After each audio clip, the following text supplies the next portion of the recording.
All right, so we've got a situation brewing in Congress. A conservative Republican rep, Palina Luna, she's teamed up with Democrats.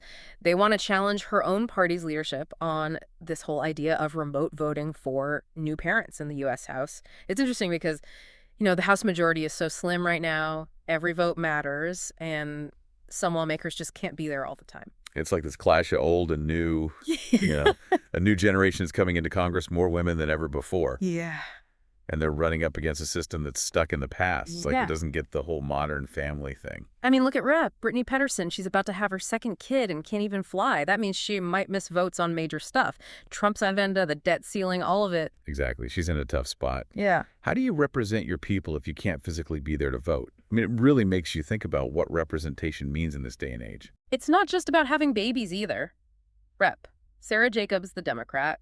Remember, she froze her eggs because of the crazy schedule. I mean, her quote about Congress being designed for and by old white men really hit a nerve. Yeah, it shows how the system might actually be pushing away diverse candidates, especially women. If it's so hard to balance work and family, who's getting left out, you know? It's something Luna's been talking about a lot. She says a party that calls itself pro-family shouldn't be punishing lawmakers for starting families. Her own rough experience with childbirth seems to be driving her push for change. It's kind of ironic, isn't it? A conservative Republican fighting for something usually associated with progressive Democrats. It just shows you personal experience can change everything. For sure, but there are people pushing back. Speaker Mike Johnson's one of them. He's totally against remote voting, says it's unconstitutional, even filed a brief with the Supreme Court about it. It's not just politics. It's about how they understand the Constitution. And there's the whole history of proxy voting.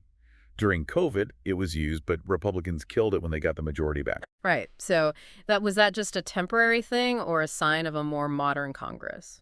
What do you think should personal stuff affect the rules of Congress? It's a tough one. I mean, you've got Rep. Chip Roy. He's all about in-person voting no matter what. He even talks about his own struggles as a dad who's away a lot, but he still says being there in person is like a core part of the job. But then you have people like Rep. Jeff Andrew. He wants a compromise, like limited remote voting just for emergencies. He's told some stories about colleagues who had to choose between things like a funeral or a crucial vote. He even mentioned one who chose to vote instead of being with his dying father. Makes you think, right, is there room for compassion in Congress, within all the rules and traditions? Well, it's all coming to a head now with Luna and Pedersen. They're leading this discharge petition thing. Yeah, discharge petition, for those who don't know, it's a way to force a bill out of committee and onto the House floor for a vote, even if the committee leaders don't want it there. It's a pretty big move, especially against their own party. I mean, it really shows how important this is. The Republicans barely have a majority. A few votes against the party line could change everything. And this isn't just symbolic. This petition could really change how Congress works. If it goes through, we could see a more flexible system, Wow. not just for parents, but for anyone in those tough spots Andrew was talking about. Right, like, should the institution bend to fit the lives of its members? Or should the members have to fit in no matter what it costs them personally? And it's not just a clear-cut us versus them thing either. There are Republicans on both sides, even some who've dealt with this themselves. You mentioned Rep. Blake Moore, he missed one of his kids' births because of house stuff, and he's on Speaker Johnson's leadership team. Yeah, it shows you these aren't just political arguments. It's real life for a lot of these lawmakers. And for someone like Moore, it's got to be hard to balance what he believes with staying loyal to the party. He said he supports Luna and Pedersen, but hasn't signed the petition yet. Makes you think about the pressure they're under.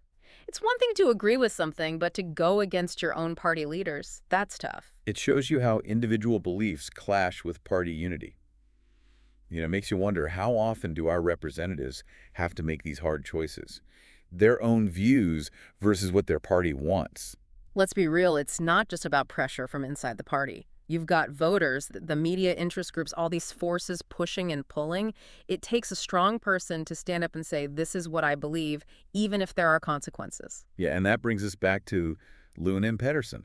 They're not just pushing this petition. They're trying to find common ground to deal with those constitutional issues that Johnson brought up. They're working to change the wording so it can get enough votes to pass. So it's not just forcing it through. They get that to make real change. You got to bring people together. It's like watching a game of chess, isn't it? Oh, for sure. Yeah. And you, the listener, you're part of this too. Yeah. Your vote, your voice, how involved you are in politics, it all shapes our institution. Yes. That's right. This isn't just some political show. This has real consequences for all of us. And how it ends will tell us where Congress is headed. Towards being more flexible and adaptable, or sticking with tradition even if some people get left behind? It's a story that's still being written, but it's a story worth paying attention to. Makes you wonder if Congress can actually modernize, you know, become more inclusive, more representative of the people, without losing all those traditions and rules. Yeah, that's the big question, isn't it? And it's a tough one. It's like this constant back and forth between progress and what's always been done. Mhm. And that's what this whole remote voting debate is about. Like, if this petition works, it could really change how Congress does things. It could mean more flexibility, not just for parents, but anyone dealing with something crazy. It could change what it means to be a representative in this day and age. Yeah, and it might even change who runs for office. If Congress gets more in tune with modern life, it might attract different candidates, people who might have thought the job was too demanding before. Think about it as a Congress that truly reflects all the different people in America. That's pretty powerful, but even if this doesn't work, the conversation is important. It's made lawmakers think about their assumptions about the real impact of these rules. And it's gotten people talking about how our institutions should work in a world that's changing so fast. Yeah, and this isn't going away anytime soon. People's lives are only getting more complicated. Technology keeps changing, offering new ways to participate remotely. And Congress itself is getting younger, with new ideas and priorities. So, this whole remote voting thing is really just the beginning. It points to a bigger question: can Congress change and adapt to the 21st century? Or will it hold on to the old ways, even if it means being out of touch with the people it's supposed to represent? That's for you to think about, you, the listener. As you follow this story, as you join the conversation, ask yourself, what kind of Congress do you want? What should guide its future? What role do you want to play in shaping it? This is bigger than just remote voting. It's about what it means to have a government that truly serves its people. This has been quite a deep dive, but it's important we have this conversation because there's a lot at stake here, and what happens affects all of us. Who knows? This could be the start of something really big.